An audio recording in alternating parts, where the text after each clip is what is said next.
иднината би требало да биде во дистрибуирани системи на затоплување, налик на оно што веќе го има во западниве земји. Не е нешто ново ова постои.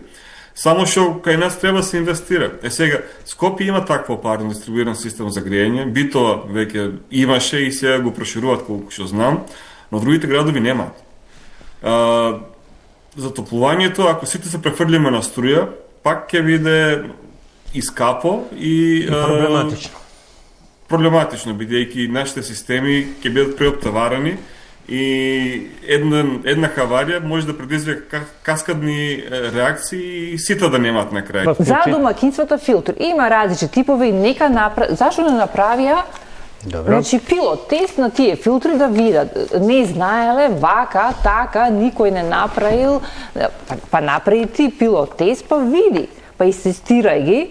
И тој ќе ти покаже, измери, види како ќе се покажат и ако се покажат, примени ги. Значи нашето е тоа. Натовар на домакинствата или натовар на буџетот? Тоа е многу битно прашање. Значи, тука сме натовар на буџетот до оној степен тие филтри не се кузне колку скапи. Ние со години исто така бараме дека треба да се дозволи мокиноста за поставување фотоволтаици моментално изнесува 6 киловати.